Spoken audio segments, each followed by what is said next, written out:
Hi, I'm Becca Otis from Five Lines Pottery in Indianapolis, Indiana. And I'm Ryan Durbin from RD Ceramics, located in Southgate, Kentucky. And welcome to Wheel Talk.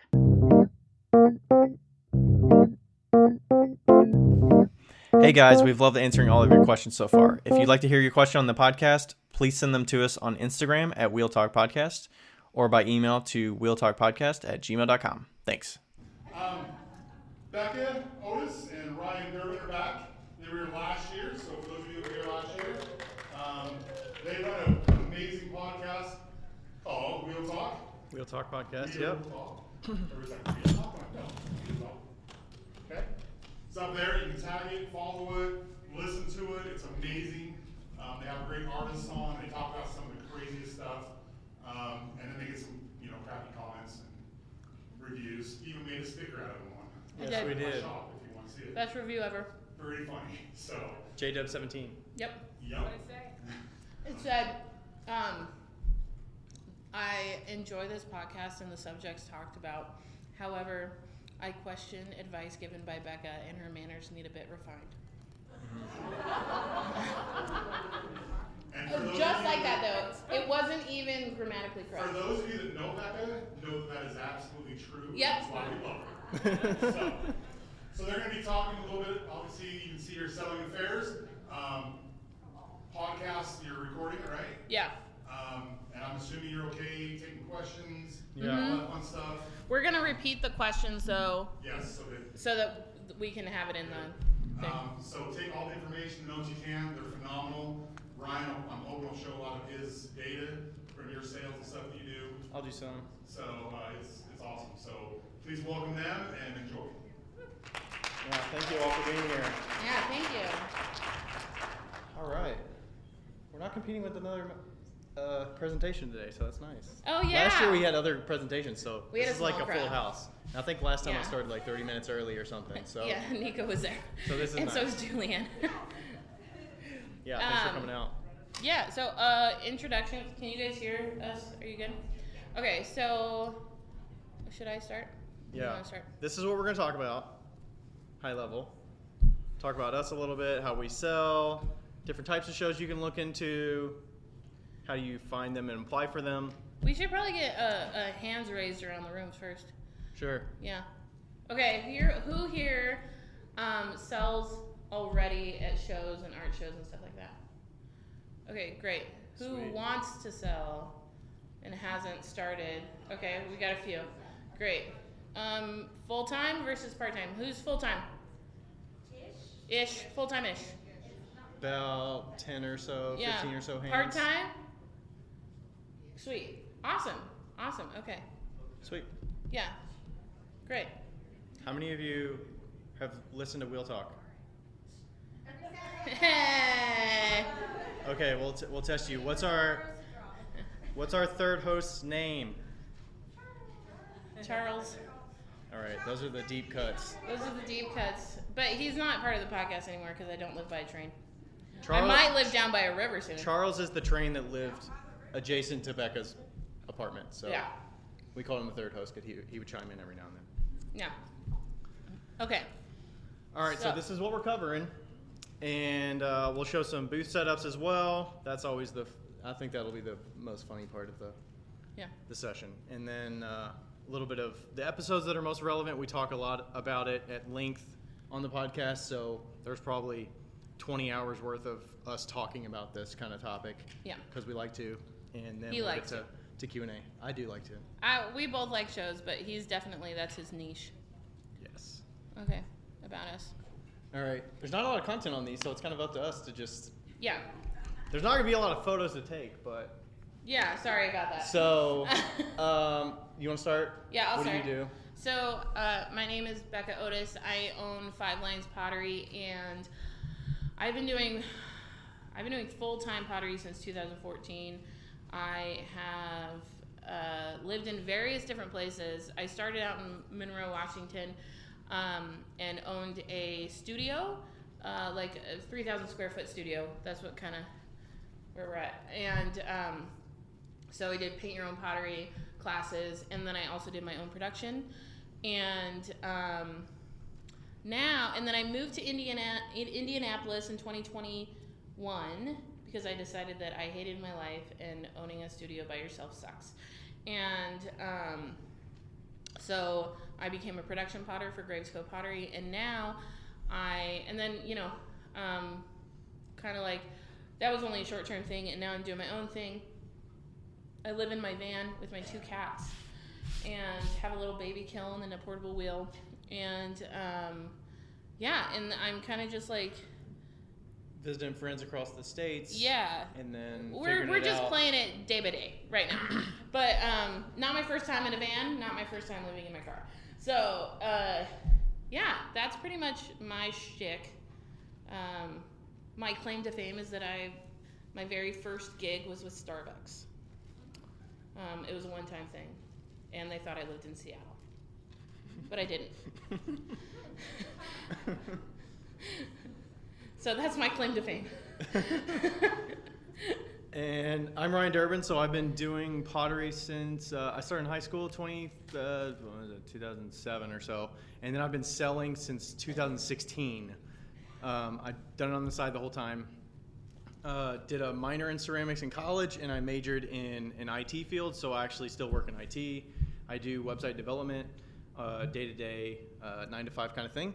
And then nights and weekends I get in the studio. I like to say my pottery business is my second full-time job. So, which is absolutely true. 100%. Yeah, so I'm probably in there, it's like a 30-hour a week, more than that, I don't know. He's in there from 6:30 to about midnight every day. Yeah. Work day. And that's why I share on my Instagram and stories a lot, just posting what I'm doing, when I'm doing it, the time. It's like a timestamp, so you see like the hours I'm putting in. A lot of people don't even know that I do have a full-time job, so probably like, why are you in there so late? They probably assume I'm working all day in the studio, but so I've been doing it part-time for, 2016, 7 years or so, selling part-time.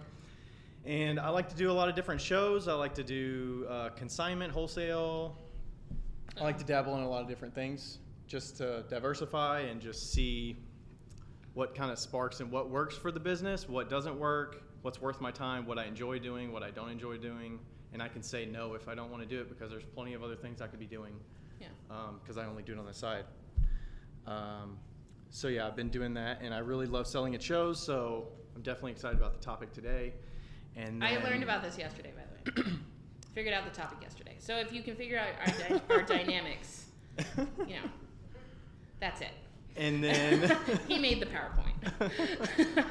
And then I'd like to do it full time someday. We'll see what that is and how that works. And I don't know that I'll ever get the confidence to make that jump because I'm very comfy, fiscally conservative with when I take those chances, and I don't really do that a lot. I'm not Becca's personality in that aspect, so... Yeah, that's why we make such a good team in our podcast, at least, is because I'm the person that you give me $6,000, and I'm like, let's go.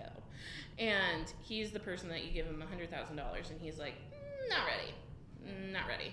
So, that's why we work well. We can kind of balance each other out. How did you guys meet? For the people that don't know. Oh, we met over the internet. We dated online. No, I'm kidding. He has a wife. When Instagram Live came on, I started doing a lot of Instagram Lives, and he jumped on. And then when we could do duels, we used to do Instagram Lives together. Right. And while we were doing that, we were like, man, we wish that we could just record this because what we're talking about is a lot of money, a lot of business, a lot of pottery. And it would be great to just kind of it's beneficial for more than the 8 or 10 people that would be joining in that 30, hour long time period where, you lose it pretty much. And and it is exactly us getting together, being friends and talking. We talk on Skype once a week, Wednesday nights, and it is a conversation between friends. And that's how our podcast is. Sometimes we don't talk about pottery until minute marker 60 minutes. Yeah, so sometimes we talk about movies or cats. It's... Yeah, and a lot of the episodes, if you listen early on, they're not early on as in the first episodes we recorded, but at the beginning of the episodes, if we did a show the past weekend, I will get into how did you sell at that show? What were your sales numbers? How was the show in general? Like, was it horrible because it was frigid cold and windy and people's tents were flying everywhere and we made it through? So like, that recently we're very happened. transparent about money. So if you have questions that you feel like is inappropriate to ask, now's the time to ask it, because we don't hide pretty much anything. So if you have a burning question of like, what's a good show? We had that question just this last week. Ask it. We will answer you with what our good show is financially. Right. So. Well, she asked what is a good show. Wait till the end. Because you'll find out soon enough what Ryan's good show is. Okay. All right. Enough about us. So what are the different ways that we sell? I sell online. I probably sell 50-50 online, in person. So the fancy cups that you'll see in the gallery, by the way, buy our shit. The fancy cups that you see, I sell those online. They kind of sell, they kind of don't. I've been in and out of Instagram just because of moving and my life. But they sell pretty okay. And then online, and then in person, I've been doing a lot of shows, especially. I'm from Indianapolis now. So in Indy, I sell quite a bit online, and sometimes I go to shows with him down in Cincinnati. And that's been this last year. The year before that, I did nothing because I needed to recoup. Well, yeah, you were kind of relying on the production business. I like an actual pottery job. business to be your income and not rely on selling. For like the first time in my life, pottery. I had like an actual job. So. And you were probably working harder than. Yeah. You did, in some parts of that journey. Yeah. So where do you sell? And I sell about 50% of it is at shows, and that's doing. And we'll talk about how many shows and stuff like that here soon. But at least from the last 2 years, about 50% of my revenue the last 2 years has been from shows, and then probably I sell consignment. That's probably 15%. I've got wholesale. That's maybe 10%, and I do online. That's probably like 30%. He's on Etsy. I have my own website. Yeah, and then maybe a few percent, maybe 5% is like teaching. I teach very part-time at a local teaching studio in Cincinnati area. So I also do consulting. I forgot to say that. Yeah, that's part of your income. Well, it's part of it, but it's not like a huge part of my income right now. But I do consulting, wheel throwing classes. I specialize in efficiency in throwing, and so if anybody wants a consultation and staying here a couple extra days, we can go to the Tilted Kiln. I haven't totally asked Joe, but he said yes. I just didn't tell him the location. Is this your official ask on recording? Yeah. But I have my portable wheel, we can just like plug it in somewhere. Find a street corner. Your van. Yeah. So anyway, I do consultations, and I do them online as well over Skype, and weirdly enough, they work fantastically. So don't have to have. Yeah, it's one of those things where you spend money to make more money, because if you get quicker at what you're doing, then you will shave off time, and you're just like, why not? It's easy to just do it. Okay, so that's the different ways we sell. I don't think I missed anything on the ways I did. All right, different types of shows. So what shows are out there that we generally can look at and see? Okay, well, we have like a farmer's market type show. Yeah, so like usually a lot of like cheap booth fees. There might be no app fee. You don't have to pay to apply. No application fee. Application fee, sorry. Like where you pay for an entire season, farmer's market. Those shows, you don't make a ton of money usually, unless you're in a tourist area or in like California. Yep. But they build community, which is almost as important as building money. So keep that in mind. Yeah, the frequency definitely helps at those shows. Yeah. And then we've got we consider like mid-range booth fee, so like $50 to $100. That's usually like a day show.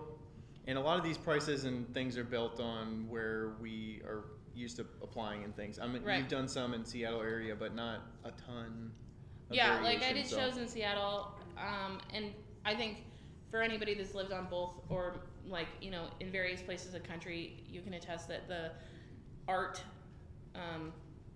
community is very different in various parts of the country. So he lives in Cincinnati, and people love pottery in Cincinnati, and it's like easy to sell there. And there's shows like every single weekend that you could apply for or go to. Yeah, I live in Indianapolis right now, and people are like, $15 for a cup, and I'm like, yeah, and it could be more.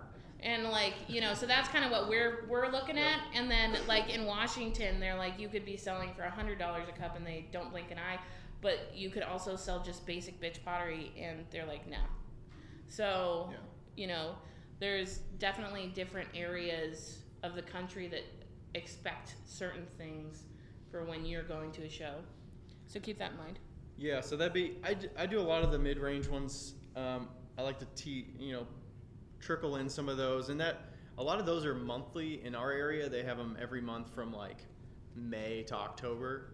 They just have it always the first Saturday every month, and you know, it's pretty regular. They do decently at, you know, advertising them through social media, and it's something that the customers in that neighborhood kind of get around, and they come have a party at that thing where they have food trucks and they shop from vendors and you know, get gifts for people and all that good stuff. So, and that one might have an application fee. Maybe it's like $5 or $15, something like that. It's, you know, pretty manageable. And then the next tier I had on here was kind of like $150 to $250 or $200 for a show. I would say then you're getting into probably juried. Zapplication. They're probably wanting some photos of your work. The other ones might not even need photos of your work, or they just want your website or social media handles or something like that, and they kind of look you up just to make sure you look like the vibe they're going for with their show, or they look to see if you have enough stuff and or are you just dabbling. And Zapplication is what we use for most of our like mid to larger shows. It's ZAPP location. And that is very easy. Like you can set up I just started using it this last year, and you can set up your portfolio essentially, and all you have to do is just like input your pictures, and then the next one you just input the same, like they have them kind of on file that you can just kind of like put in the pictures. And those are really nice because especially it sends you shows. It's like, oh, hey. And it's very standardized. Like every single show, you know, they're going to ask for at least 3 pictures of your work, and then probably a booth shot. And you can keep all that stuff in file. And then usually they'll ask for an artist statement that you can save in there. Sometimes they're 200-word artist statements, which is super easy to do. Like I was thinking that'd be a lot, but it's not really that much. And then like 200 words or 300 words or 500 words. So you just keep them filed in there. I just use the same ones. Yeah, but you need to make sure that the pictures that you submit are ones that you want to be public if it happens to be that way. Like I signed up for a show in Seattle recently, and I submitted pictures that I would not necessarily say are great. But I got into the show, and now the pictures are on like their poster. So, I mean, it's a fine picture. It's a good picture. It's a good picture, but like, wasn't expecting that. It wasn't a gradient backdrop picture. It was I've never used a gradient in my life. I think it was like a crappy white wall. Yeah, on like on a wearable painted shelf. Yeah. So, yeah. Yeah, so typically those are going to be through some kind of application service or whatnot. They will have an application fee, you know, $15 to $25, something like that. And then we did high end, and this could go, there's a lot of variability in this. I just did $250 plus because I think, what's the most you spent for a show? Do you know? No. Yeah. No? You don't know? I do know. You don't want to say? I do. No, okay, well, I will say the one that Sarah accidentally applied to last year that I bailed her out of with was about $1,200 for 5 days. But you split it. 5 days. But you split it with and her, it was horrible. Don't do convention shows. Just don't. Don't do them. Don't do them. If the booth fee costs like $1,200 and it's a 5-day show, skip it. And they do maybe attend it. Yeah, attend it. Just skip it. But yeah, so I think that the most I've paid for in a show was maybe $600, and that was like my first show. That was also a convention show. You just need to stick away from these convention shows. I know. Feel like you haven't learned. No, I have learned. I was bailing out a friend last year. I split the booth with her so she didn't totally crash and burn. So about $600. About $600. Okay. And that's like, now I don't think I'd pay more than $400. Okay. I think I've spent maybe at least $375. I think there's a show I still do that's like $375, but that one's at least 2 days. But I mean, I'll probably sell at least 3,000 there probably. Yeah. Yeah. So like, we kind of go in with the rule, wait. we kind of go in with the rule of you want to sell at least 10 times what you pay. That's kind of the standard, I would guess, 10 times your booth fee. But also, like, sometimes you're going and you, like, had a great time at the show and you didn't make all that much and you're like, meh, I'd do it again, you know? Yeah. A lot of it is not financial. It's like, was I stressed? Was somebody an asshole when I was setting up that, like, turned me away? Or, like, were the organizers, like, helpful? Or was it absolutely impossible to get a parking, like, unload and park and do all those things? Did I have to dolly like half a mile to my booth or something? Yeah. Also, you know what show we didn't mention is like a central checkout show, which varies in price range, but you really have to like look at those with a careful eye because they have the Christmas central checkout shows. All middle-aged white women know what I'm talking about. And like the Christmas middle-aged, like, you know, shows, hey, they're a thing. It's like a thing. And you're like talking them down. Are you talking them they're good or they're bad? No, they're not. They can be good and they can be bad. Like that's the thing. If you have like the right stuff, they can be good. But if you're not like, if you have to sell your things, you basically just drop them off at a table, and then there's a central checkout that they pick it up and go check out. So like, I've never had them work well for me. So keep an eye out for those type of like Christmas shows can really get you. They can. Christmas and expo shows, I definitely steer away from those. Yeah, and shows that people ask you to be in. If they're asking you, they're desperate. Yeah. Especially if it's really close. Unless you know them and you're like, okay, like I'll throw them a bone. Yeah, like if you've been to it before and they're like, please do our show, you're like, okay, yeah, sure. But if you've never heard of the show and they're asking you about it, don't. Especially if it's within like, and we'll talk about how far in advance, but like if it's within, I would say even like a couple months of the show. Yeah. Like a month of the show, like that's too tight. That's like too tight. They should have all their shit figured out, all the artists figured out, all the, like, they should be communicating with artists. They shouldn't be having people join like a month before the show. Yeah, no. Cool. All right. I think we did high end, yeah. Yeah. Do you do a lot of high end shows still? No. No. I do like maybe 3 or 4. My sales and Ryan's sales are drastically different. But they we should point this out. I mean, a lot of it is you got to be willing to risk the money of what you're spending for it. Yeah. Like, you're going to put in $200, but you got to be like, ideally you would make at least $200 back for sure, and make it worth it and not have a.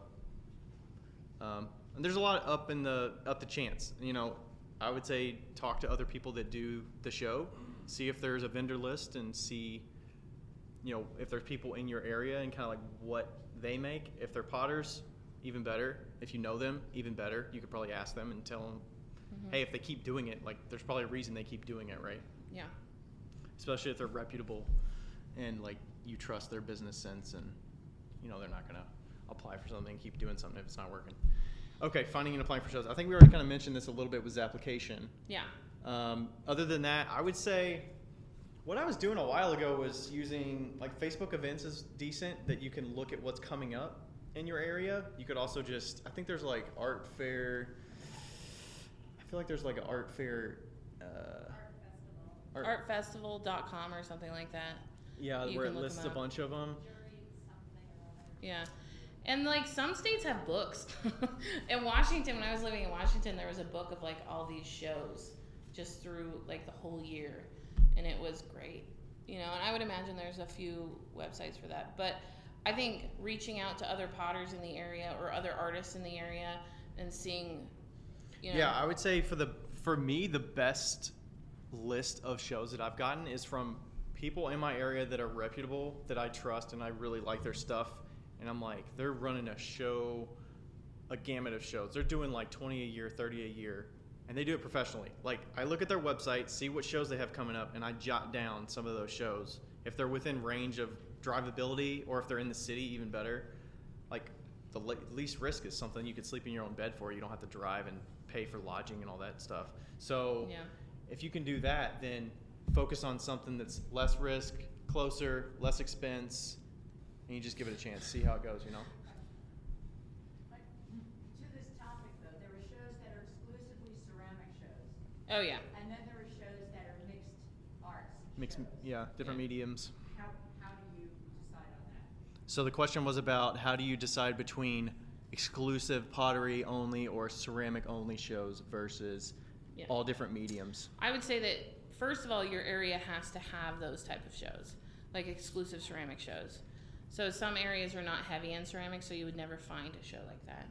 But I typically shy away from the all ceramic shows. And mine's like a really bad reason, but it's because like I tend to be, clearly I'm not in the box of like pottery, and I'm like, I'm almost, I know it seems weird, but I'm like almost worried that if I go to those shows, somebody's gonna like, I'm like so weird that people will start judging me. Well, like thank you. Like you'll feel like the black sheep of the family. Yeah, kind of thing? I do feel like the black sheep, but like, and that's why I typically don't go to the shows. And I find myself, if I don't have to like, I don't want to compete with other people that are in my same medium, so I try to avoid those for that. Because I find Have you done myself one? judging myself. No. Maybe you should try one. Maybe I'll do the one next year. Maybe. Okay. Anyway. I do an all pottery show in Cincinnati every year. It's called the Spring Pottery Fair, and it's hosted by the Clay Alliance. I'm actually the treasurer of the Clay Alliance, so I kind of have a little bias here. But it's about 40, as the nerd clusters fall on the table. There's about 40 to 55 different clay artists in the Cincinnati area that get into the show. The organization as a whole has about 150 clay members, so it's a member-only show, but it's a great event because customers come to it every single year. I think it's the 25th year, 22nd year or something of it.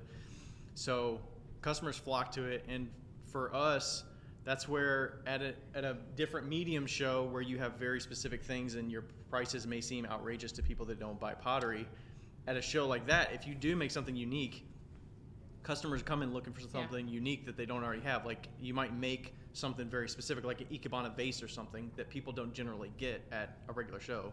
Maybe they're not buying mugs. Maybe at this show they're buying more of your unique items. Like Becca's fancy cups might fly off the shelves there, and she might have shitty pots left. Right. Whereas at a regular show, shitty pots are going to fly, and fancy cups are going to be Right. sitting. And shitty pots are not shitty, by the way. They're just, that's their name. Minute cups. Yeah. So that I would say that's a good way to give you a different option of selling. Yeah, and you can that's do true. well there. I always do well there, but which surprises me because did I do well? yeah, because you have basic bitch pottery. Not all of it, but I'm good at selling it though too. That's true. He's very good at selling. Ryan's a unicorn. Show us your technique of selling. So customer comes up, show us, what do you do that makes Well, you so good? the first thing that you need to know is that you either need to be standing or you need to have a tall chair. Do not be sitting in a short chair. Don't wear sunglasses. No sunglasses. Look them in the eye. Talk to them, engage with them, ask them how their day's going. Obviously, it's going to seem basic. You're going to be like, hey, how's it going? My typical line is not good. It's not too bad. Not too bad. And then usually I'll let them look around. Like a lot of it's like behavioral things. You've got to pick up on whether they seem to be somebody that wants to talk or if they want to be in their zone and just left alone to browse. Like I don't want them to have to say, oh, I'm just browsing, like, because typically that's like a shoo off, like back off. So, and if there's other people at the table, like show them attention when they get to the table, but don't only show them attention. Like let other people browse and say, hey, how's it going? To like shift your attention from the person you've already engaged with, welcome somebody else to the table, and then if they're picking something up like an oil bottle, maybe they're asking what it's for, maybe they don't know what it's for. That's part of the reason why I don't have signs on every single thing to tell you and take that curiosity out of your head of like, I wonder what that's for, or what would I use that for? So some of it's letting them pick it up and they're like looking at it and I'm like, oh yeah, most people would use that for an olive oil bottle or dish soap. Usually olive oil is very obvious. They're like, okay, is this for olive oil? And I'll be like, yeah, most people use it for olive oil or whatever oil you cook with, or dish soap. And then usually that last part is like, oh, I didn't think about dish soap. And then I'm like, yeah, it looks a little better on your counter than Dawn or whatever. He has a little story for every single piece in his booth.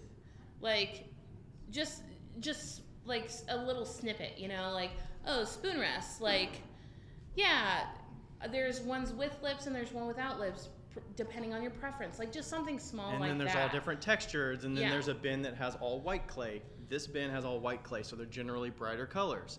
If you like the more earth tones, the speckle clay has more earth tones, and they're over in this bin. It's like he's making it complicated so he can tell you what it is. Like, but seriously, you do kind of. But it's not really complicated at the table. No, but like, you know, it's good. It's like you gotta start some kind of conversation. It's not a sit back in the booth and they will flock to you. That's me. Like, some of that is, but part of that is either the item's so good. I would say the price is probably ridiculously low. If it's selling it without you even have to say anything, it's probably because it's too low. Price too low. Like, if you're selling out of everything, prices are too low. If you don't even have to engage people to sell it. Yeah. Obviously, price is a part of it, but like, they want to engage with you. They want to see. They want to hear more about it too, like how it's made, or the yarn bowls, for instance. My line for that is typically. Usually people see it, like, some people don't know what they are. It's just a bowl with a cutout on it, and it's got the yarn ball in it, and people see it. So typically they'll be like, okay, well, I have a family member that does that. That's a great idea. And I'll be like, yeah, so I started those about 6 or 7 years ago. My mother-in-law asked for one, so I made one. And then she had some friends that wanted them, so I made a few more. And it's years later, and now I have them in a consignment shop in Cincinnati. Like, I sell some there. And so it's just like a good conversation start. Like, that doesn't take much to remember. And like the thought around, like, hey, my mother-in-law sparked this idea. And I kind of like approach the shows more in a completely different way, because I don't necessarily want to talk to everybody. It's not that I won't, but but like, I'm tired. But I like to make items that when people see them or when people feel them, they know exactly why they are the way they are. So like, thumb cup. That's what I've been selling my shitty cups as right now. Thumb cup.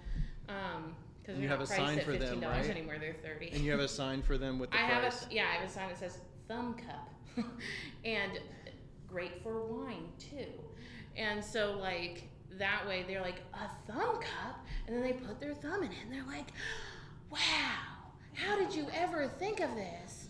And then my reaction is, well, I didn't come up with the thumb indent, I just made it better. Oh, that's salesy right there. Yeah, super salesy. And then like, my other cups, my fancy cups, which you'll see out there, have a super soft butt. So the sign says, pick me up, I have a soft butt. And so people have to pick it up. You know, so like, that's my sort of salesy types. It doesn't always work, but when it does, it works well. And definitely making it maintain, like, enticing for them to engage with it. Like, some people get very reluctant to pick things up. They're like, even like, especially kids, like, I assume they like, don't, like, get away from the table. But like, a lot of people are like, oh, can I pick this up? Like, I don't. Yeah. I'm like, yeah, definitely. Like, giving them permission to pick it up is very important to a lot of people. So. Yeah, it's very tactile anyway. So especially yours with the surfaces on the thumb cups for sure, and then the fancy cups and the fidget stones. Like, they're very tactile. Everything, you need to pick everything up. Yeah. What's our next thing? All right. Must-haves and nice-to-haves. Oh, the must-haves and nice-to-haves. Oh, it's a long list. Well, let's go through it quickly. Let's try. All right. Okay. Must-haves. What do you have to have? Bungee cords. Weights, 25 pounds each leg. At least. If you're outside. At least. Okay, and we'll show you. We'll show you later why. Okay, and I like to always have scissors. What do you use for your weights? I got those. Is it the ABC canopy? I don't know. But every weight company or every canopy company has them, or you can fill them up with sand. And like they a have canvas bag, kind of? Yeah, they wrap around your leg. I haven't had those until this year, and I was like, what the hell am I missing out? Spend the $30. Spend the money. They are so nice. And you can pack them with sand. Do they pack more over the use? Because I remember you got sand. Yeah, they do. Yeah, okay. Like, I added more sand to mine afterwards. But they are really nice, and they don't leak. and then, but in the past I've used water bags. Yeah. But that's because I was at a show with a hose every week. And then you'll see my evolvement later on. But I use a 4-inch PVC pipe, and it's capped on the bottom, and then it's siliconed, and my dad filled it with cement all the way up, cap on the top, eye bolt. Yeah. And then bungee that to the tent. And what I would recommend for those is when the cement is wet, drill a few screws Definitely. periodically in so it keeps the cement stable. I didn't mean for that, but I was going to say put a handle on it. Oh, put a handle on it for sure. Because that thing's like 30, 35 pounds, and if all you can grip is literally a finger around the eye bolt and pick it up, like that's a lot of weight on your finger. It's kind of awkward. And I've dropped them a number of times. So. And you attach it to the top of the tent? Yeah. So I attach it to the top and then comes down, and it hangs like perfectly, hangs about 6 inches off the ground, and then I use one of the what did you call them before? The bungees with the ball bungee, a ball bungee around it so it holds it to the leg. So it's not a pendulum just hanging there. Yeah, ball bungees are great, but you have to get the right size when they're the 5-inch ones. And watch out because they will they'll take an eye out. So watch out. They'll bruise you for sure. I've got one to the shin and the arm and stuff. Yeah, watch out. I always have scissors, and I try to keep zip ties. Yeah. You never know. Oh, and when you're in windy-ish or rainy-ish conditions, always have sides handy. Yeah. I would say if it's too windy, like the day at the really cold day. If it's too windy, just give up and go home. No, don't do that. Don't put your sides down because it's gonna become like a sail, right? So it's just gonna give you aggravation. Just pull the sides up, or take your tent down if you don't even need the tent. And I cannot stress enough how much 10 pounds is not enough on each leg. It is not enough. And also those ones that like slide on, remember they can slide back off really easily if they slide back on. Yeah, those are bullshit. So, don't use those. Like the person we had a show that was really windy, really cold, probably 3 months ago, and the person next to me, her tent up and flew almost away. I was holding on to something already, so I pulled it down, but we almost lost that tent for sure. So yeah. You can help out a neighbor. Your thing is so secure that you can help out somebody that didn't bring enough stuff. Yeah, for sure. Because there are a lot of people that'll just walk by them and just be like, oh, sucks for you. Good luck. Yeah. So, tent. We didn't mention what kind of tent, but... Oh, yeah. You want a tent, too. That's definitely a must-have. Tent. I would suggest the white top, for sure. It lets in the most light. If it's a different color, sure, it looks pretty, but it will mess up the colors coming through. What brand do you have? I have the... Oh, gosh, I forgot the name of it now. It's from Costco. Not Euromax. Euromax? Euromax. Euromax? Euromax. I don't know. Okay. Oh, and I got the Euromax Premium, I think. It's got the hexagonal legs. I think there's a basic one I think it's from Costco. Yeah. We're not going to be talking about, what are those, the roundy ones? What are those Quest? tents? No, the slanted leg no, tent? the roundy Dome tents. tent? No. What? No, like the fancy ass tents that they It's called a light dome. It's called a light dome? Oh, it's the one with all the pipes and stuff, right? Yeah. We don't get those because we don't do fancy ass shows. Like, we don't do those shows. So with like the vinyl sides if and you're stuff? in the $600 to $1,200 show range, you're not listening to us right now. Yeah, you're not listening to us. You already know your shit. You're judging us already. Yeah. Yeah, I have an Easy Up Eclipse. Now, my tent is one of the most expensive tents that's just a tent on the market. Oh, it's superior. It is superior. It weighs 75 pounds all by itself. So it's totally steel.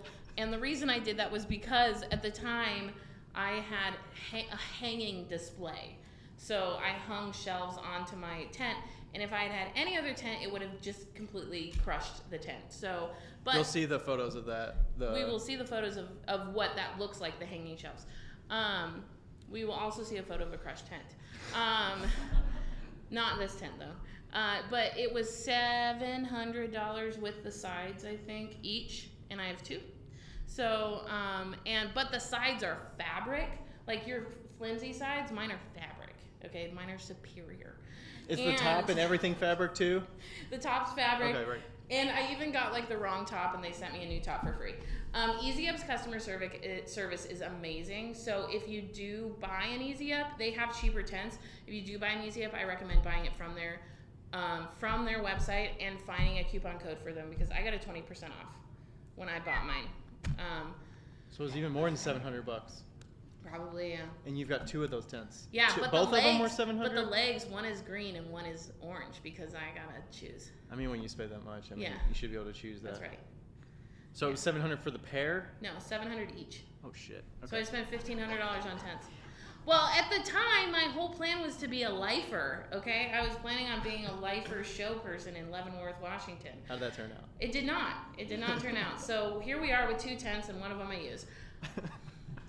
They're great tents, though. They're great. They're awesome. Okay, you'll never need another tent. Nope.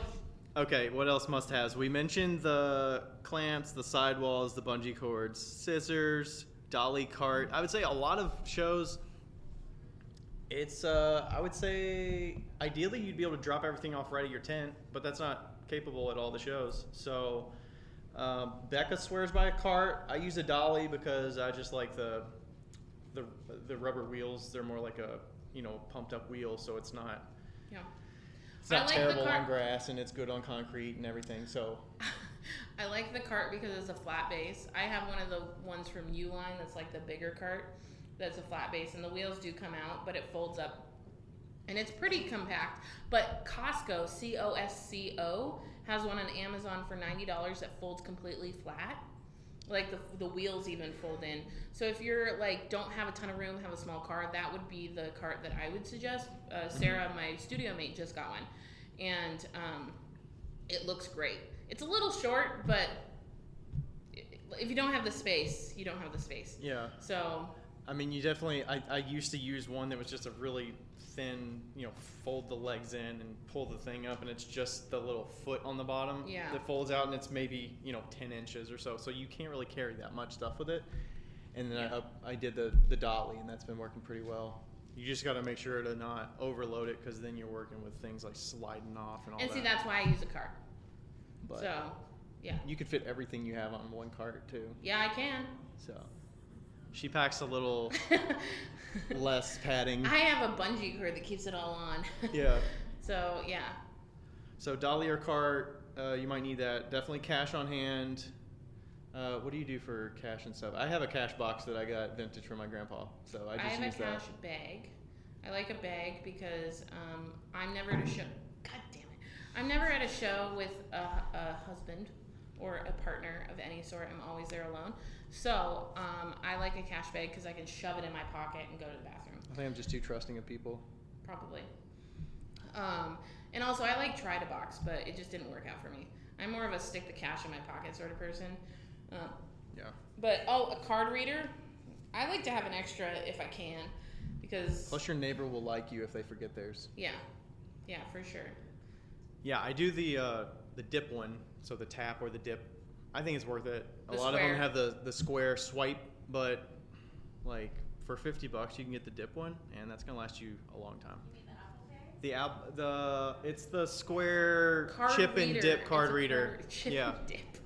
Chip and dip, the chip, and I always say you dip it in there, but it's the card reader that's square. It's remote lit, like you don't have to plug it into your phone. And Right, stuff. you can charge it up and it's Bluetooth. Yeah. Yeah. And then they just added a feature on Square to tap it on the phone too, if you want. But it's not super reliable. Keep that in mind. Yeah, it's still going. But if you don't have a Square reader, you can always do it on your phone. Like, if you don't have Square, it is so easy to set up. Like, Yeah, I set it up for a friend at a show in 5 minutes for her. Yeah. And if you forget your reader, don't be like, well, I'm only taking cash today. Like, if you have to go through just and like type manually type it numbers in, Yeah. like I think you incur they take more of a percentage of the sale, but like, is it worth saying I'm going to cut out on all these potential card transactions because I don't have my reader? Or ask your neighbor and they might have one. Yep. Yeah, we both use Square for our point of sale, so I'm sure there's other ones out there. PayPal probably has one, and I think there's some other options. Why out do there. we like Square? I like the analytics and ways of tracking it. Plus, Agreed. I don't know. I've never honestly used many other ones, so I don't I'll have a talk lot of about that. comparisons of So- other options. But Yeah, so my friend had PayPal and I had Square, and what I noticed with PayPal is that even though you can put in a tax code, it doesn't mean that it like breaks it down. So there are some states, I don't know which states, but there are some states that you have to put in a certain tax code per the county you are in. And That's Ohio. There's a lot of different yeah, tax so code per and county. like some states like Indiana, it's super easy. It's like 1, for the whole state. But like in Washington, I would have to find out what the percentage was in that county, do that, and then at the end of the month, I would have to report that for that county. So in Square, you can separate it all out and you can see it. And you can flip each one on and off. So if I'm in Cincinnati and Hamilton, Ohio, I'll switch that on and it's 7.8%. And then if I'm in Kentucky, anywhere in Kentucky, it's always 6%. Venmo is not great for bookkeeping, in my opinion. Yeah, I do. I have the little Venmo sign. They did like a QR code sign kit thing last year. I think I got that. I have that as another point of sale option. And what I do there, I still register the sale in Square, but when it gets time to say what do they use, I just register it as cash. So I plug it in as cash, and then the Venmo will deposit it in my Venmo account, and then I'll just transfer it over. So, I mean, it messes my analytics up a little bit of like the breakdown of card versus cash, but at the end of the year, I'm still going to report the Venmo fees that get taken out. So, like, it's all going to cancel out. Just. Yeah. And as far as I'm concerned at a show, I don't have Venmo until somebody asks me. Yeah. Venmo. Yeah, I mean, it's just another option. Typically, it's more work, honestly. If they've got their card, like, there's some people that are, like, a little stubborn about, like, oh, we'll just use Venmo, it's easier. And then they try and scan it, and they're not scanning it right. And then when it scans, they're like, I don't have my card associated, or I didn't log in or something. And then they're like, it takes them 3 or 4 minutes when it's just like, yeah, I also don't have a we're business done. Venmo account. All right. I eat a lot of tacos. Like, tons of tacos and pizza and sushi. Like, I've bought sushi for like $500. Yeah. People have paid me. I was like, what the hell are you talking about? Yeah, no. Okay. Like, if they pay me for Venmo, I'm like, well, we had pizza. Like, that's what we, like, because I don't have any way of figuring that out. Like, I don't want that complicated of a book. Yeah, I just signed up I have the business Venmo account, so I use the business account for that. They don't take a fee for cash, but they will count the tax. So, like, what was the question one more time? If you take Square, like if you take cash through Square, will they do a fee? They will not do a fee, but they will, like, if it'll tell you what the tax is, and they give you the tax. They give you the tax and all those things, and then that'll be on your report at the end of the day. Right. What's up?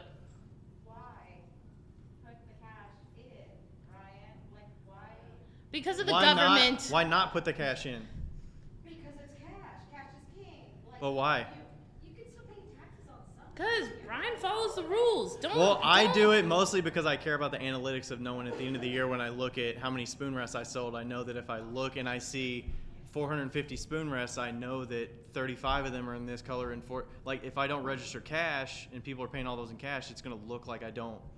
Like, what analytics am I missing out on by not doing cash transactions for the sake of avoiding taxes or whatever? Not a chance. So I just kind of, I always registered the cash in there. I don't even know what I start out with.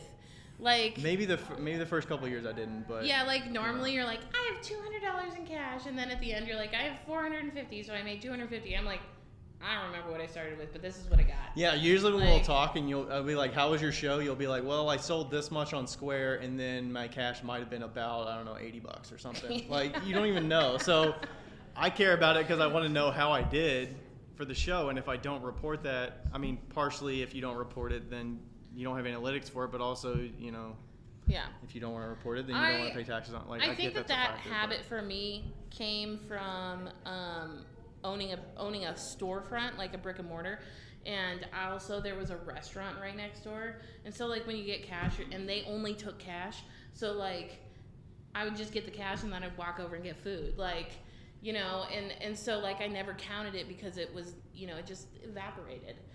So, I mean, I'll use the cash at show. Like, I'll buy food and stuff at shows with cash, or I'll go, whatever. I'll pay for things in cash sometimes, but I'm not avoiding it completely because I care about the analytics too much personally. I guess. Somebody handed me. I just sold plate setting. to a lady down in California last week, and I like did the quick math on how much the plate setting was, and she had a gift card from many years ago. She's been a customer for years, and she like hands me $600 in cash at the 99-cent store parking lot. And I was like, thanks. And she's like, that's $600, right? And I was like, I don't know. Like, I don't know how much it was. Oh, the cash she gave you? Yeah, yeah. She was like, it was supposed to be that much, right? I'm like, I was going to invoice you later. Like, I have no idea how much money you're supposed to give me. Sure. So that's kind of how I do my business. But yeah. Also, for me, also in Indiana, I don't have a bank in Indiana. My bank's in Washington because I'm too lazy to switch it. And so I can't like input any money into any banks. So like mine goes into a jar that Danny Meisiger made. Like, that's my cash jar. So, yeah. Anyway, moving on. Anything else must bring or need to bring? We were talking about different things during the summer and winter that are like really, I would say essential. Oh, but must have. Nerds. These are a must have for shows. Nerd clusters? Nerd clusters. If you haven't tried them yet, they were voted the best candy in 2020. I think you made that up. No, I looked it up on Google. Must be right. Anyway, that's what we eat at shows. Okay. So summer we had some kind of like electrolyte drink powder or something like that. I've been getting those like Propel things. I use Zip Fizzes. You need to have some sort of electrolyte powder, something that will boost your energy if you get dehydrated at a show. This is, You're I know talking it sounds a lot, stupid, you're but moving it's a lot very of important. stuff in the morning, in the afternoon, like definitely Very, keep that very energy important. up. Especially if you're in the middle of the country where it gets like to 100 plus, or on the coast that get to 100 plus. Some kind of towel, tea towel, something to keep your sweat at bay so you don't look I use a mess. regular tea towel and I drench it in water and then flick it, and that makes it wet and cold. I don't know if that science proves out, but It is maybe. scientific. All right. I usually bring some kind of small cooler or something like that. Make sure I bring plenty of water to refill because some places I don't want to have to pay for water and all that. And your fan. My fan, yes. So I got one of the Ryobi fans from Home Depot. I think around Father's Day they have sales for the Ryobi fans. They are battery powered, so you get those like 4 amp hour batteries, and you can get a couple of them, and then you get the battery or the tool for free. So you pay like $100 for the 2 batteries and the charger, and then you get the thing for free. So it's very reasonable and it pays for itself easily, especially if you're out there at a hot show. I mean, you're under a tent, so hopefully the sun's off you, but it gets very... Does it? Yeah. Do you angle it to the customers? Hell yeah. Okay, I angle it at me, like, but no. I just angle it like That right thing at is the for middle of me. my body. But if you have a couple of them, yeah. So usually I'll have one, and Rachel, my wife, will have one, so we can get through the day, and you know. So those are definitely important for me in the winter. Oh, winter. Make sure you have all of your winter, like, obviously not you California people, but like, make sure you have all of your winter gear in your car just in case. Like an extra blanket, definitely have something warm Blanket, enough. jacket, sweatshirt, mittens. Layer up. Hand warmers. Make sure you, at the beginning of the season, like, September, November, October. At the beginning of October, you just throw it in your car in a bag, and it's always there because you never know when you're going to need it. Yeah. Yeah, socks. Yeah. Yeah, I don't want cold feet while you're out there. No. That's miserable. All right, I had some other nice to haves. Let's see. That kid table, the little wrapping kid table that you have. Yeah. Do you know what the brand is of that? Yeah, it's Lifetime. So I got a Lifetime table from Costco probably 6 years ago. And it's 2x2 by this high, probably 2x2x2, maybe 2x2 by 1.5.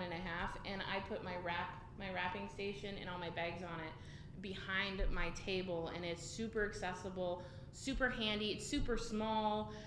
It's been a lifesaver. I made him get one. I think you gave me your other one. Did I have 2? You gave me one. I made him have mine, and you never asked for it back, so yeah. I like it. It saves your back because you're you know, you don't have to bend all the way down to rip stuff and grab all the things. Oh, and a paper roller. I don't know. I know that a lot of people are use and conserve and reuse and blah, blah, blah. But when it comes to shows, being professional versus being conserving, like reusing a bunch of newspaper or something like that. It can look really messy. So I always have a paper roll. I do an 18-inch paper roll and do it on a stand, and that goes right onto the table and it fits perfectly. And then I just rip it off, and that way it's super clean, super neat, and it's just a little bit more presentable. Yeah. So just pull, choose how much you want, rip it, wrap it really well, make sure it's nice and padded, and then I use the craft paper bags. She uses the craft paper bags. I stamp mine, so it's got RD Ceramics on the front, so people carrying it around, they can see the branding. I don't give a shit. And then when I hand it to them, I'm like, I hand it to them with the logo facing them, so that's like a little thing that I like to do. Make sure I have the business card in there and all that good stuff. Yeah. I still use the same. If it's raining, I mean, if I feel like they need something... I mean, if it's raining hard enough that the bag's gonna get drenched, like they're probably not walking in the booth anyways. They're probably hunkered down somewhere. Yeah. So I say once it leaves my hands, they're figuring it out. That's their job. Yeah. If they get enough stuff, I did get some reusable bags, Canvas like bags. the black canvas bags from. I think I get them from Paper Mart. I get about like a box of 250 or so, and they're canvas. They got the the good long shoulder strap. So they're nice and deep, and I hand that to them. There's no branding or anything on it, but if people buy, 4 bowls, it looks nicer than handing them a paper bag. Plus, I'm not worried about it, like the bottom breaking. And I give them a Trader Joe's bag that I got. Yeah, I might double bag it for you if you're special enough. So I'm like, yeah, here you go. You can reuse that, or you could put your other purchases for the day in this bag. Yeah. So. And always ask if they want a bag first, because they might have a bag and you can just stick your crap in there. Yeah, especially if it's really small, like I sell a bunch of spoon rests. If they can just slide that in their purse and they don't want a bag, or the spoon rest, I don't put it in a paper handled bag. I just put it in the sleeve, fold it over, hand it to them. I think that's the cheapest thing that you've ever done. The sleeves? Yes. As opposed to what? Well, like just handing them a thing in a sleeve, it like doesn't even protect them. Now I'm doing it too because I know of it you, doesn't, but it's like, but still, I feel cheap whenever I do it. I give it to them like, here. It's branded. You have to It looks hold nice. on to this. Anyway, moving on.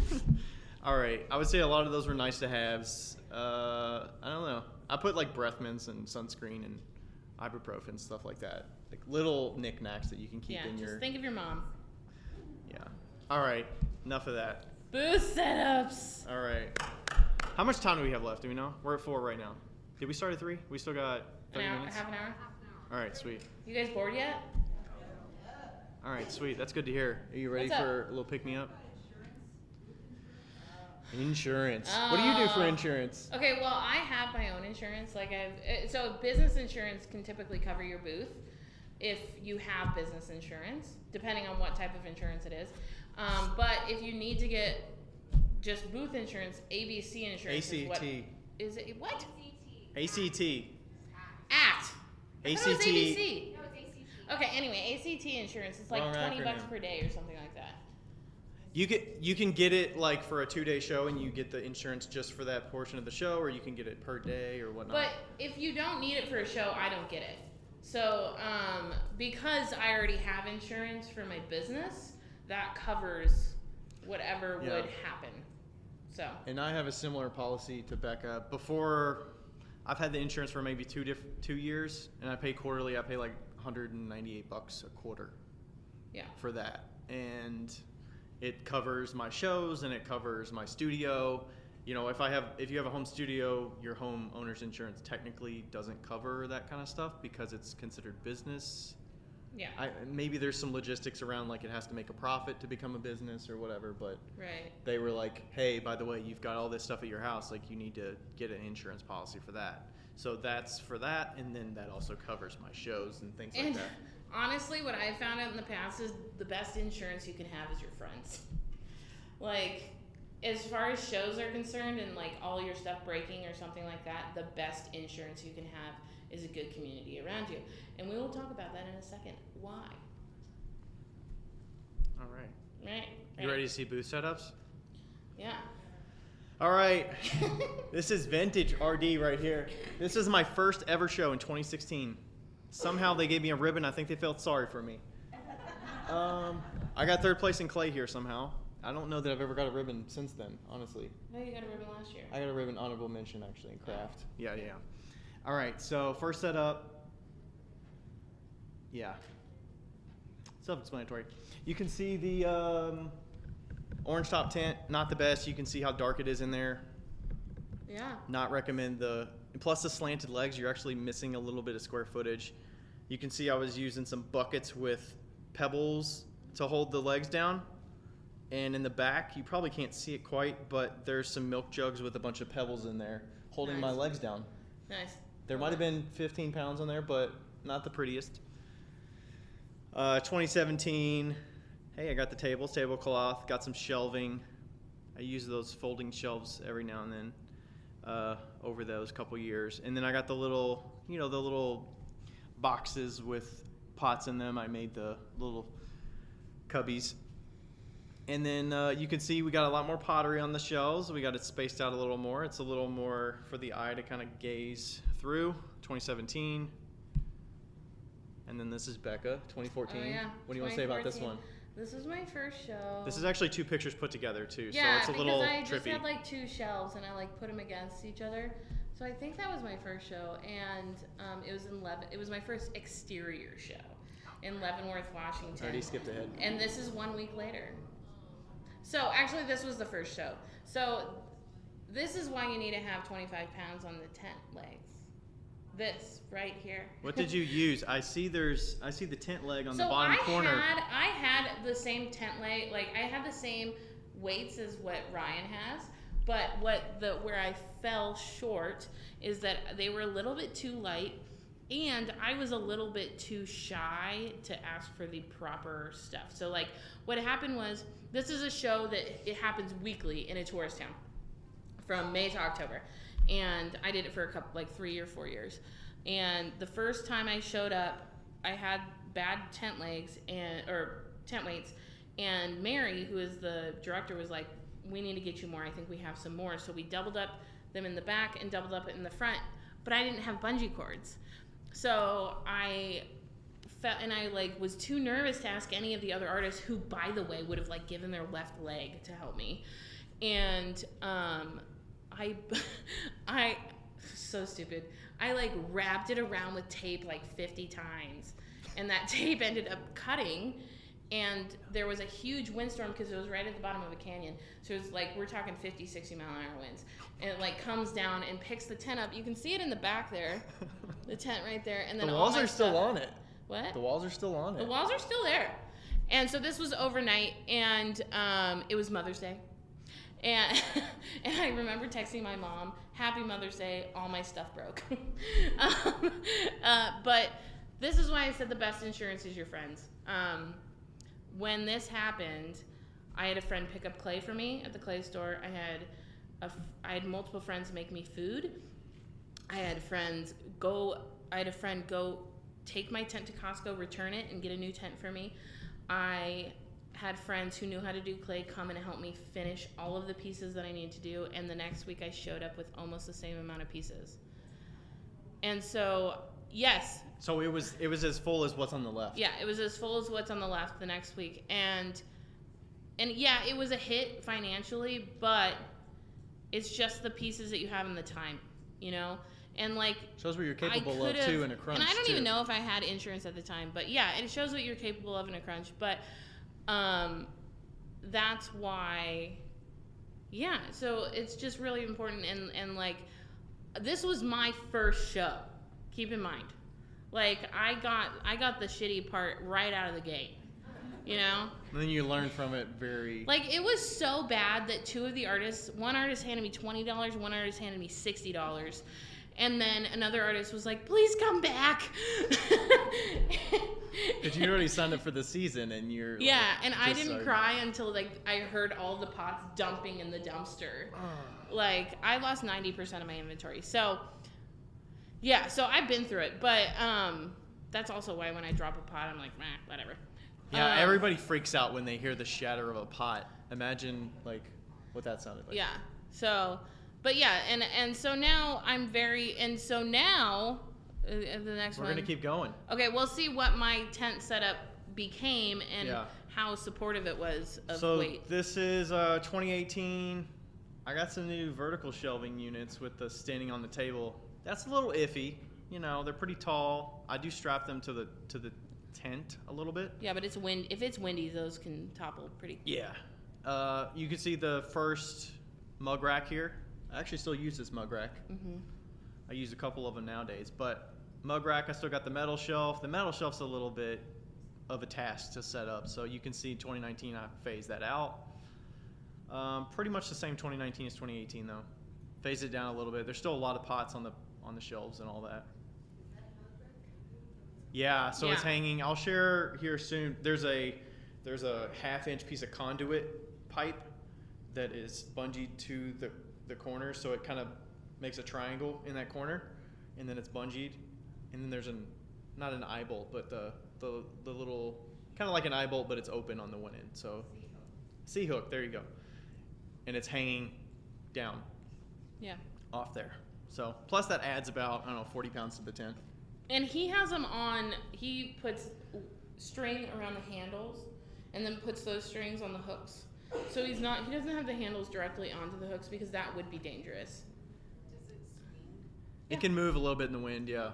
And that usually freaks people out, and then they're like, It does, but I'm worried for you. well, you'll see my tent in a second. I don't Yeah. have the actual the best picture of when I had all hanging shelves, but for a long time I had only hanging shelves in my Here we booth. go.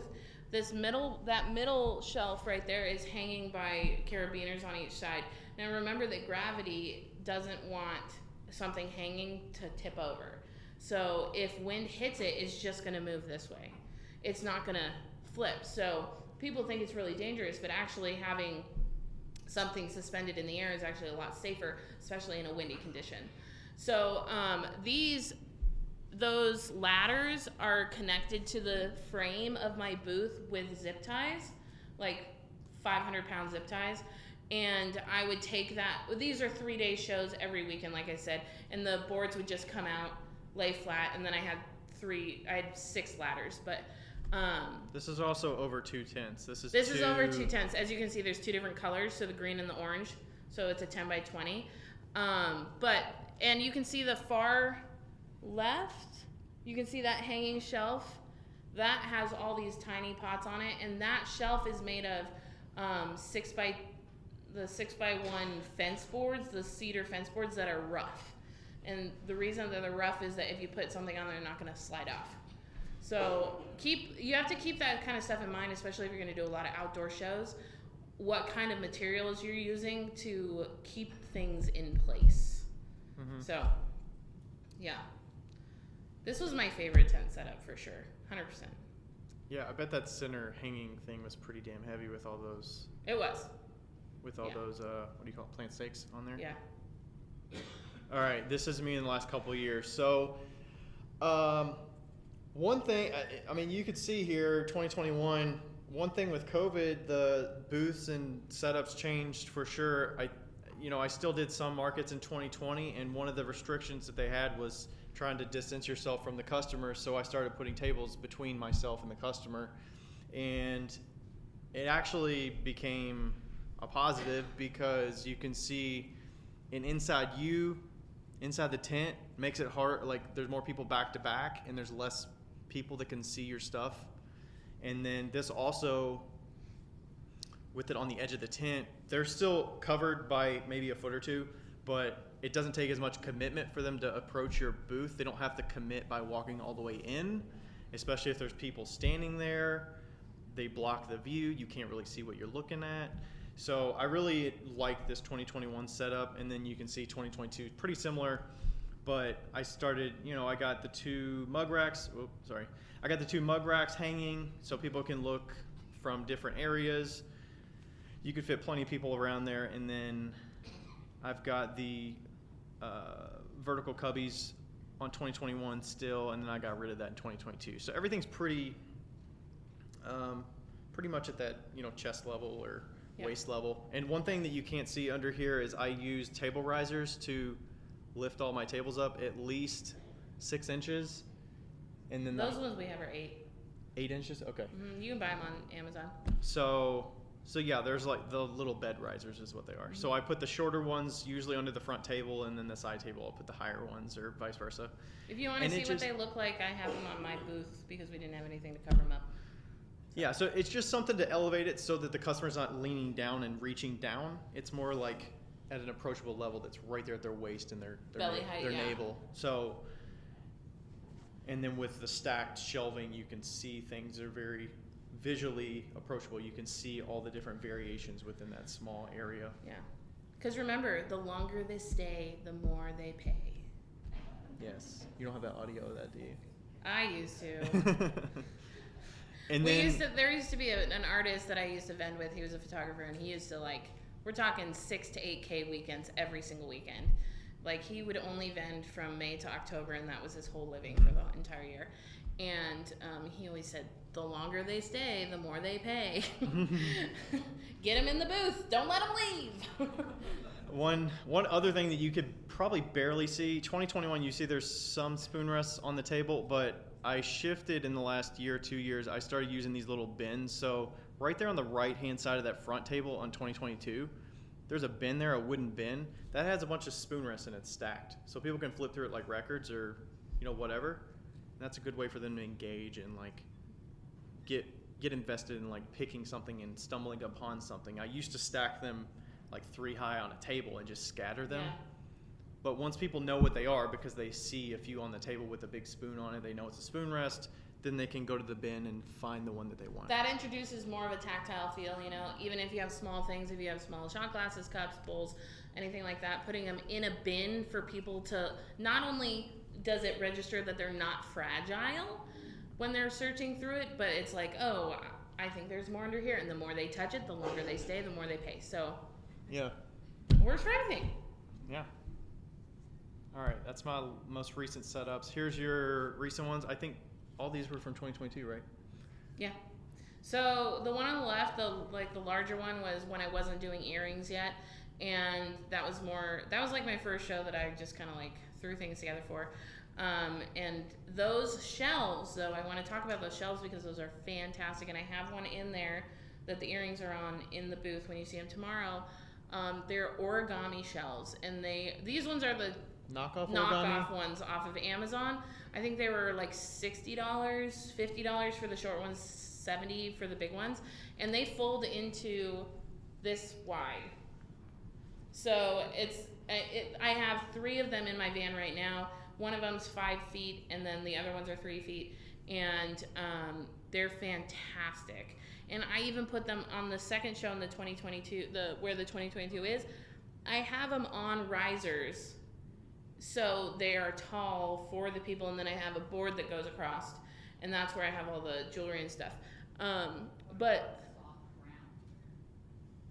she was asking, what if there's a soft ground? What do you do there? Well, I've used pots to balance it. I mean, but also well, also the stilts would help though. The stilts would help, but also maybe if you think you're going to be in a soft ground show, I would maybe cut some 1x2s, 1x4s, just down short and just throw them under it. But yeah, I've definitely used a stack of plates to I was on an incline and I used a stack of planter plates to keep it up. You gotta do what you gotta do. Yeah. So yeah, but I really love those shelves, and they're nice enough that you can just have them. You don't have to cover them up. And my mom made me those little skirts. Origami shelves. And if you just search origami shelves, they'll show you the knockoffs. They're significantly cheaper than the originals. Yeah, the setup is super quick on them, and they're very sturdy. Yeah. All right, we didn't cover the other. What about? Oh, that's fine. Let's cover how much money we make at shows and what you expect. Sure. Okay. So let's see. Or what was the worst show, the best show, in a roundabout, a show that you weren't too excited about, one that you were in the last year. Yeah, when you were woo, and what you kind of expect. Well, for me, with doing it part time, I have to be very selective of the shows because I mean, I generally do about 20 shows a year the last 2 years. So, you know, at some point in the year, I was doing 8 shows in 10 weekends. Yeah. So it's got to be a show that's worth it. So my lowest selling show was probably at least $700, probably. Okay, and that was probably farmer's market. Is that one day? Yeah, Yeah. one day. I do a lot of one day shows. Probably 700, maybe 900. Wait until you hear is like most. You're gonna be like, fuck you. All right. I love you. What was your worst show? Well, I did the farmer's market this year, and I'm pretty sure I got out of that farmer's market at least one day not selling a goddamn thing.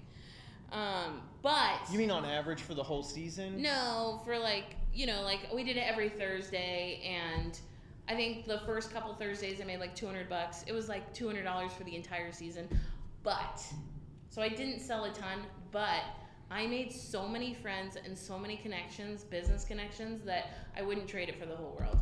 It was the highlight of my week. Like going to the farmer's market and setting up and like being next to one of my good friends and us just bullshitting the whole time was like the only time I actually went out during the week. So that was a lot of fun. And I would suggest it. I would definitely suggest it. Don't go into a farmer's market for the money. Go into it for the people. What do you mean by business connect? Well, just like other businesses, and like, you know, somebody comes up and they're like, "Oh, do you wholesale?" Like, That's you know, a great those point, kind of things. Like they're in your community. So, you know, and like shows.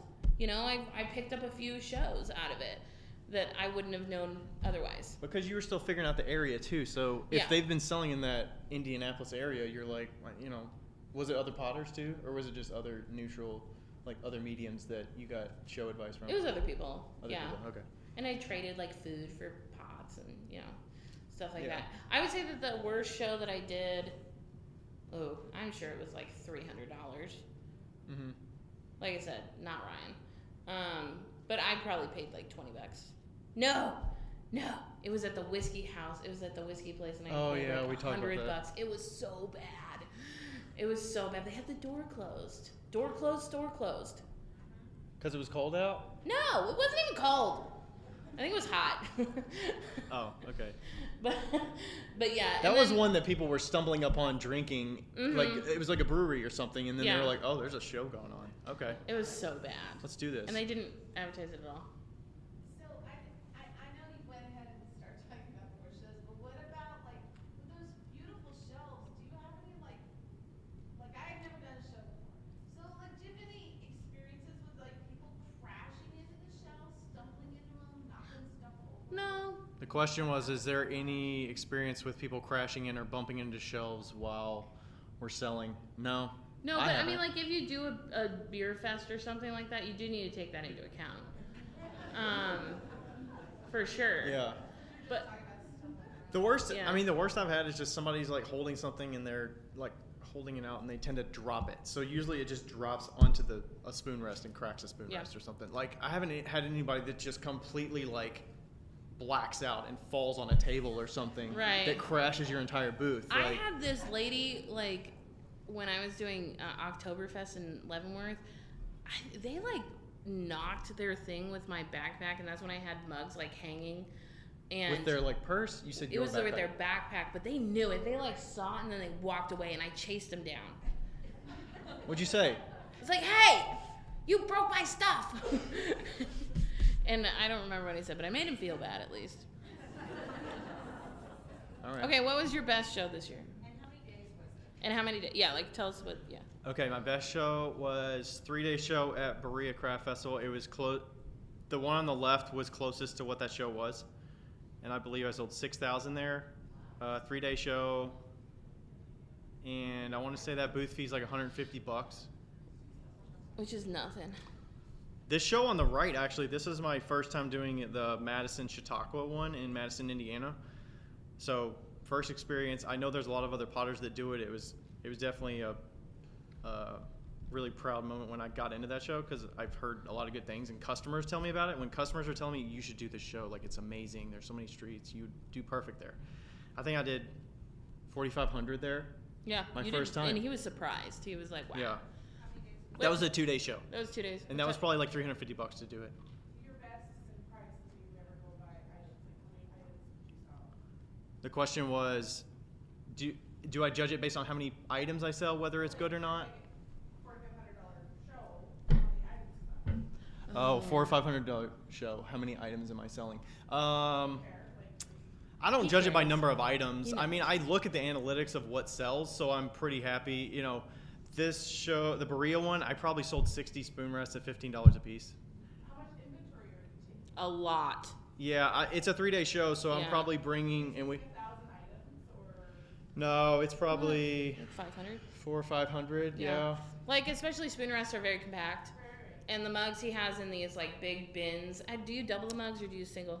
No, they're single. So they're the under the bed. Under the bed bins? Under the bed bins. So they're like wide and shallow. And then I bring some smaller ones that are about 2/3 that size that are just the right depth for mugs. And you could fit 20 or 25 mugs in those. We didn't talk about how we store our shit. Well, we only got 8 minutes. Okay, well, I store mine in these Domino's sugar boxes that I got from a baker that I know. I thought they were pepper boxes from Well, Costco. they used to be. Okay. They used to be pepper boxes from Costco, which are a very good alternative because they have the little notches and they hook into each other. But before you use them, make sure you tape all the way around them a couple times so they stay forever. And I just pack them right next to each other. I don't wrap a dang thing. Do you wrap anything? I do the cardboard dividers. I think that's the best for me. And then generally, I use a lot of the shallow bins.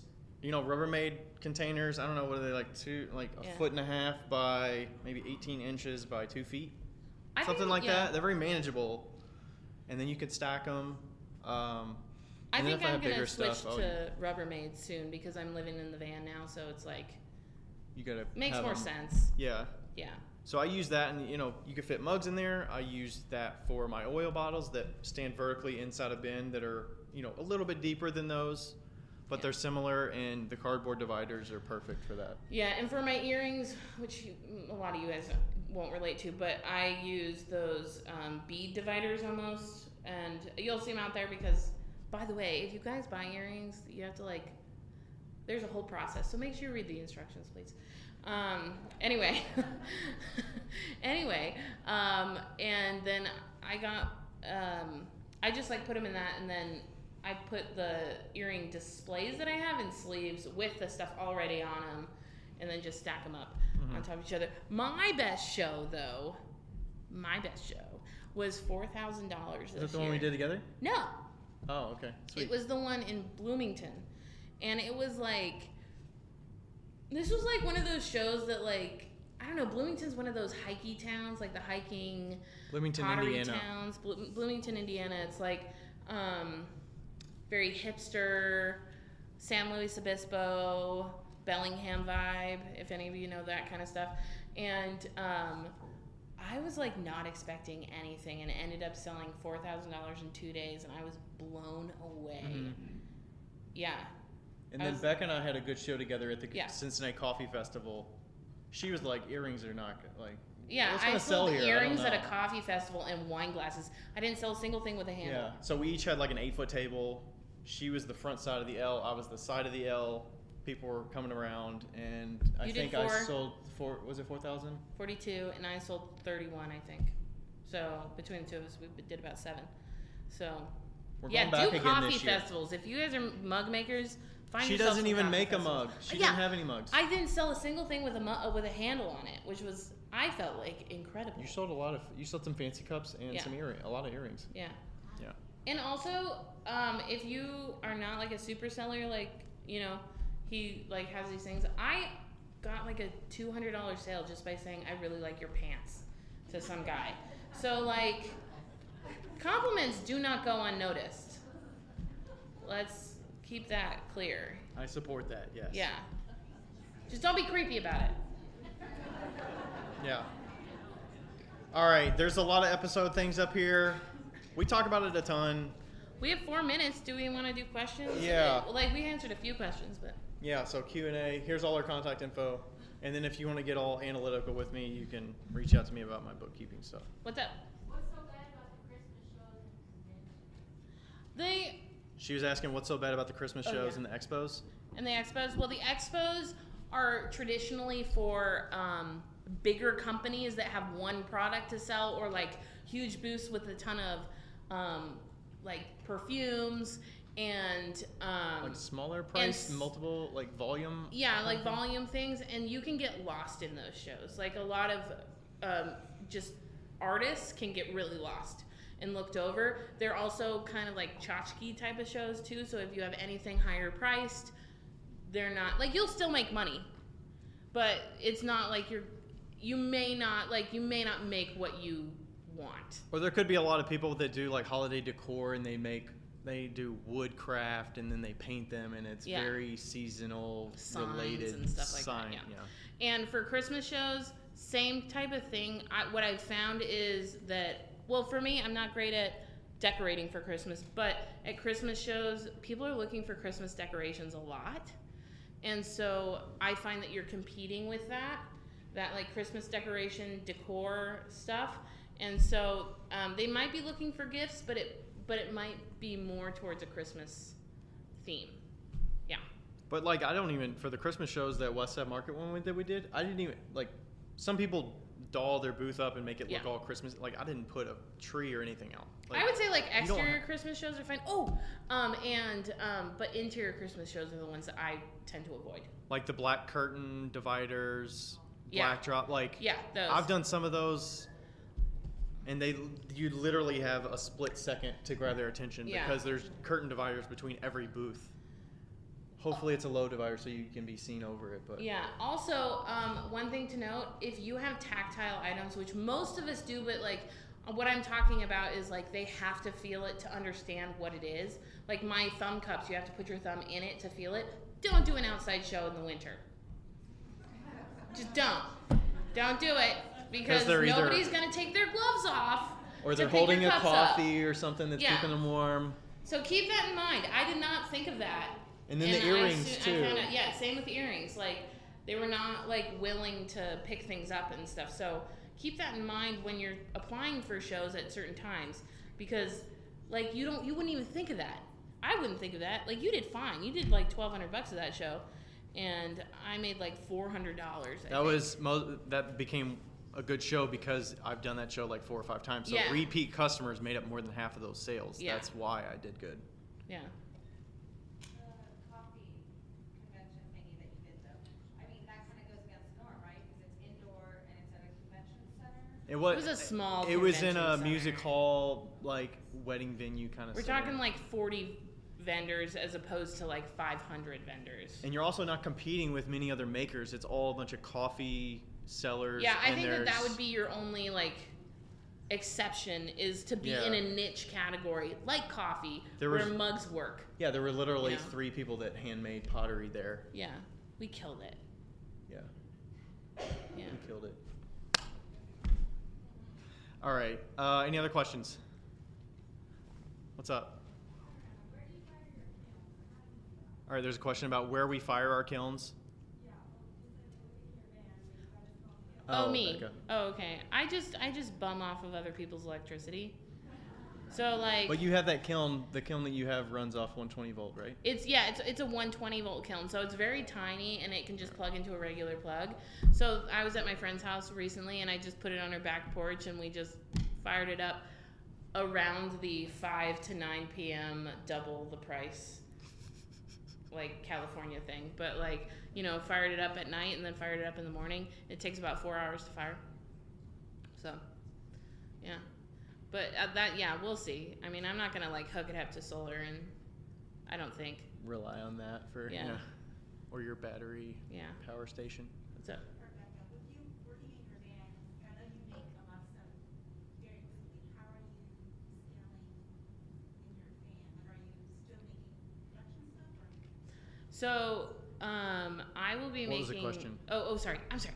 The question was, with me living in my van, how am I scaling and how am I doing production stuff in the van while I'm living there and like, working. So what my plan is because I do know so many people around the country with studios, when I need to make the fancy cups, I will go to them or go to a house because I have my portable wheel, so I can like go outside and I'm not throwing in my van. I will not. I have limits. But I will do. I can make earrings in the van easily on a table, and that's easy peasy. And that's why I switched to doing mostly earrings. So what my line will be after all of the thumb cups are gone, it will be earrings and then fancy cups and fidget stones. So that's pretty much it. And maybe I might like delve into like more jewelry stuff, but small stuff. So yeah. Don't take up a lot of space. Don't need a lot of wrapping. And I can fit 4 of my cups in my kiln. So, well, I mean, like in a week, 7 days, you can do like 20, 21 cups, like 20. I don't even know. Yeah. 24, 20, 18, 4 times 7. 28. 28. But you're not driving around with a bunch of just bone dry wares in the vehicle. No, I don't. No, I don't mess with that kind of shit. I'm bisque all the way. Yeah. So. Just like little short-term residencies at friends. I'm still trying to figure out how to like make a chuck with a drill to put my cups on so that I can stand the outside and like drill it. So if anybody has some ideas, let me know. Yeah. Yeah. Do we have any other questions? Yeah. What's up? How do you handle people who want discounts or want to haggle? How do you handle people that want discounts or want to haggle? Discounts don't pay the bills. That's what I tell them. Yeah, the only times I'll give I do have some discounts built in. Like if people buy 3 of something, I'll have it, but I'll have signage for it. So it's sort of a selling tactic of saying, you know, they're picking out 2, and then I'm like, do you want a third one? You'll save $1 on each if you get a third one. So yeah, that's part of it. But usually I'll only do it if they get like 4 or 5 mugs. Like maybe I'll throw them like $5 back. But it's based on my terms. I don't usually want them to ask me for it. I think if somebody asks me, if somebody's like, you go up and you say, hey, can I get a discount on this? Hi, how's it going? I like this mug. It's 34. Can I get it for 30? No, I'm sorry. That takes a lot of work. That's what I usually say. It takes a lot of work and the price is set. Yeah. Or you just say, I'm sorry, I can't do that. Yeah. So I think that, I learned a long time ago that you can't Like, are you going to be happier about getting $28 for that thing, or getting rid of it because it's one less thing to pack, or? And a lot of the times they will accept it. You know, I had this one lady who asked for a discount for 2 sponge holders. This was years ago. She's like, "Can I get a discount on 2 sponge holders?" Like, no, those things are so hard to make, and like the price is set. And then she brings up 2. She's like, "Well, what if I get 2?" And I was like, "No." And she goes, "Good for you." Good for you for holding your ground. And I was like, what? Do you want a third? No. Yeah, she bought them both. She bought them both, yeah. Yeah.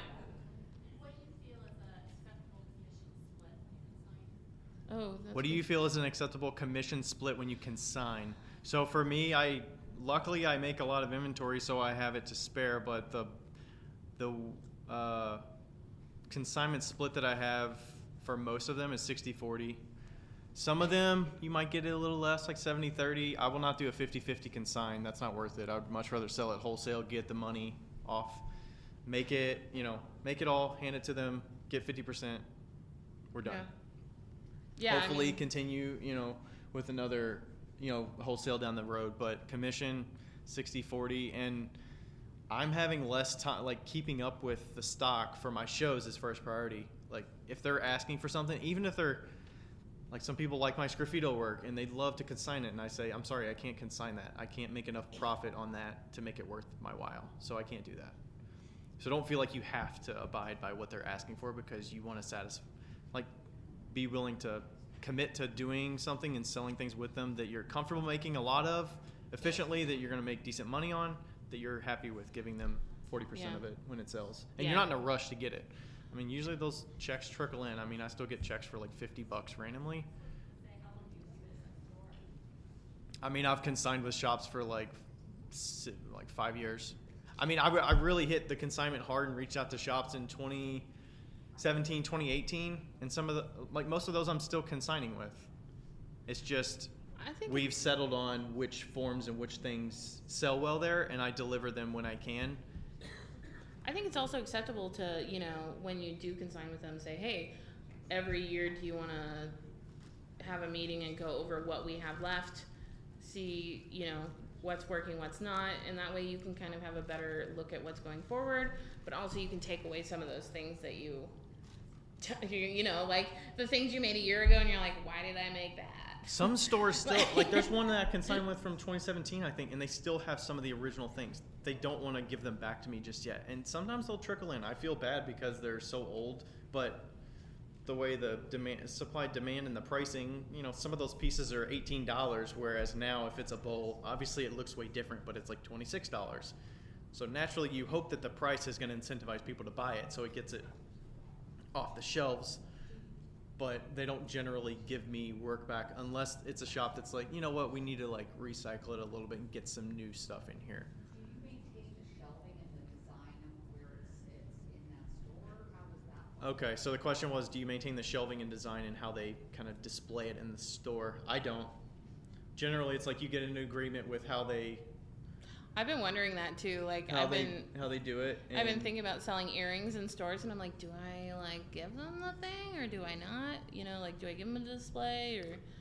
I would generally say that they probably have to. Yeah, they figure it out. They kind of know where it goes in their shop and how it fits in relation to other stuff. A lot of people might want a lot of the mugs in a similar area, so they might intermix people's mugs in a cubby shelf, for instance, or maybe they have all of your stuff in one area, so it's all consistent.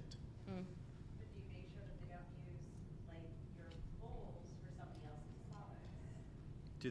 Do you make sure they don't use your bowls for somebody else's products? Consignment shop, like, the bowls for sale, but they filled it with, like, someone's jewelry. So the Oh. That's fucked up. Yeah, I've seen it. It's like, Yeah, you wouldn't want that. I don't know that I've seen that. Well, you need to go to the shops that you consign to. oh yeah, for sure. I think. Yeah. I mean, like, and if that's the case, then you'd be like, no. Yeah, I haven't had that happen, but because then they're not picking that bowl up to look at it. It's just... Yeah. The difference is whether you go to a consignment place where the owner is an artist that sells versus not. Yeah. Because I worked an artist owned, and she would never consider Putting something like that in a bowl. I mean, we would mix things and make vignettes and stuff, but we would never use someone's bowl as a holder Right. for something else. Yeah. because, Right. And it was a real mix. And it's really hard because as stuff would sell, we would have to move things around. Yeah. Fill in and just, the goal is to sell your things, and so we always tried to work to make it appealing looking. Right. Mhm. Yeah. How do you approach those venues? Question is, how do you approach those venues for consignment? Usually it's local to me, so I would have some kind of sense of other people that sell in those shops, or I've visited the shops, and I kind of know the customer, like what it looks like and whether my stuff would fit well in there. So we talked about this recently, but Becca would go in there in person and say, hey, are you looking for a new consignment, new potters or something like that? I'm a potter, I'm a local, and I have some work. I would love for you to check out my work. And, like, here's bring a business some card, with you, or here's too. pottery that I make. I think it's really important to are we done? Oh, okay. Okay. Yeah, bring some of your work, because if they can see it, they can hold it, then they'll say, the more they say, the more they pay. Like, if they see it and hold it, they might be able to say yes faster. So, okay. Well, thank you, everybody. Yeah, thank you.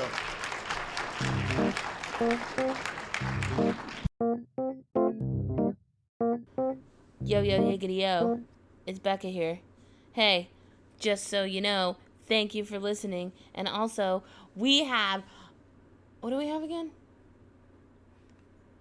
A Patreon. We have a Patreon that you should go, and if you want to donate to, you could donate to it. If you don't, that's cool too. But just Google Wheel Talk Podcast Patreon. Don't do the other one, because there is a Wheel Talk on Patreon, but it's not us. So make sure you get the right one. It's in the show notes. And also, leave us a review, because they're fun to read. Okay, bye!